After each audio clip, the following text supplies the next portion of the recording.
let's talk about what's going on in the industry as far as development. So we'll talk specifically about some of the companies in a second, but right now, basically, hardware's finally starting to ship. So we've been talking about these new headsets since basically in the September of 2012 was a Kickstarter from a company called Oculus that was a year and a half later acquired by Facebook. And we've been talking about these headsets since then. And that company and a couple of others have shipped developer kits, which a very small number of people, like literally maybe 100,000 or so people out in the world have gotten. And people have been using those developer kits to create content. But now, finally, consumer hardware is starting to ship. So Samsung started shipping their product last November. Oculus and Facebook are going to ship in March. HTC is going to ship in April. And so you're starting to see actual hardware hitting the market. But it hasn't hit the market yet. So we still don't really know what people want to do with this stuff until it actually gets out there. But it's starting to. Basically, all development that you hear about, you read about, is going to be in two camps. It's either going to be games, which there's a ton of work in games. It's an obvious thing to work on for VR. Or it's going to be in entertainment. There's a lot of work and a lot of investment dollars have flowed into things like 360 video and sitting courtside at the Warriors game on opening day and being able to look all the way around. Things like new kinds of movies where you are actually inside the movie rather than participant on the sidelines. So these kinds of games and entertainment are sort of the two big camps. But I would posit, and we can talk more about it later, but that VR is going to hit quite a few different industries as far as when you think about what you could do with this being able to immerse people in a computing environment. So what we in particular work on is communication, which is totally different than those two fields. And we think this is going to change the way that people communicate online in a dramatic way. So VR will be more than useful just for games. People think about it on the fringe because the companies that drive the technology are largely gaming companies. People think about it as a games platform, but increasingly it will be seen as a computing platform. When Facebook acquired Oculus, they talked about it as the next computing platform, and that's the way we tend to see it as well. So diving into some specifics on some of these companies for a second. So there's kind of a few divergent approaches to how people are bringing VR to the market, and so maybe we should talk about that for a second.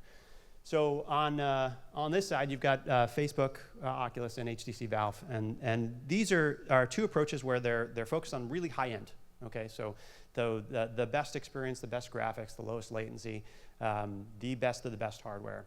And these experiences need to be connected to a gigantic gaming PC. Okay, so we're talking, they like to say marketing speak, oh, it's a $1,000 PC. The reality is $1,500 to $2,500 PC is what you want to make that work. And so it's a gaming desktop PC, no laptops, no Macs, no Linux. It's a big honking thing that a very small number of people actually own. And that's the HTC and Facebook approach, and their philosophy is that only the best will do. The best, most high-end experience is what we're looking for to drive people to, and so therefore we're going to focus on the highest of the high end. Okay, that's their approach. Most of what they do is games, because Oculus is through and through a games company, and Valve, of course, is a games company, which is in partnership with HTC. And so most of the content you'll see them support is on the gaming side of things. Okay, so on the total other end of the spectrum is Google and what they've done with Cardboard. Okay, and so Google Cardboard started as the rumors are, I don't know if the rumors are true, but the rumors are this started as a project where Facebook acquires Oculus for $2 billion, and Google says, well, we can just do that with a piece of cardboard, not $2 billion. So, but I don't know if that's true. But anyway, so the kind of thesis behind Google's approach is that you have an Android phone in your pocket, it's got a processor, it's got a great screen, it's got all the sensors that you need to do VR. Why not drop that into a frame? Cardboard being the first frame that they've released, but there's a bunch of other stuff that folks have put out in the market where now I can use that frame to look around. So the difference between this experience and that experience obviously is a huge amount of computing power between the two, and so the experience feels different. And what that results in is that with something like Cardboard, you want to design an experience that's maybe 2 or 3 minutes. Okay, so somebody's going to pick it up, look around, and then they're going to put it down. That's going to be it. It's very bite-sized and hit. Whereas something like HTC Valve and Facebook, we see users stay in products like that for 3, 4, 5 hours at a time, well beyond the recommended specifications of those two companies, by the way. But that's what we see. So it's a real divergent use case. So the things that you would use VR for 3 minutes for are very different than the things you would use it for an hour for on the other side. Okay. Somewhere in the middle, we have Samsung and Sony. So Samsung has taken also the approach of I'm going to mash my smartphone into something. But what they've done is they've made a lot of optimizations around the sensors that are in the thing I'm mashing the phone into, and the optics and the form factor, and made it something that it's not 3 minutes anymore, it's probably not an hour, but it's, maybe I'll use it for 15 or 20 minutes at a time. Okay, so they've kind of made it a bit better experience than what you get from just dropping your phone into a piece of cardboard, but not quite as good as what's on the high end. The real difference, by the way, just to get into the details for a second, between the super high end and something like the Samsung product is things like positional tracking. So as I move my head around, does it track where my head went? These do that extraordinarily well. That does it okay. This does it really poorly. That's kind of the spectrum there. That also, for most people, correlates to whether or not it makes you uncomfortable to use. So you will see an incidence of motion sickness go up pretty rapidly as you go towards something like that, which is why you only want to use it for 2 or 3 minutes at a time. And then somewhere also in the middle is Sony and what they've done with PlayStation VR. And so this is a headset that you plug into your PS4. Really good thing about Sony's approach is that it just works with a PS4. If you happen to already be a PS4 owner, it's going to be a few $100. You plug it in, it's good to go. The challenge with that is that Sony's console approach is that consoles live for a long time. PS4's life been around for 2.5 years already. It'll be around for another 2.5 or something before they replace it. And so the processing power you have available in a PS4 is somewhat limited. And so there's only so much you can do as far as how good the graphical fidelity of that experience can be.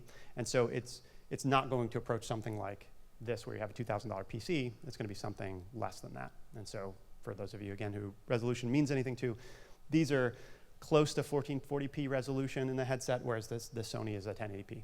Okay, and so it's about a 75% difference in the number of pixels that you might get in front of your head, which is noticeable when you use the experience. But from a market perspective, it's a pretty easy sell if you already have a PS4.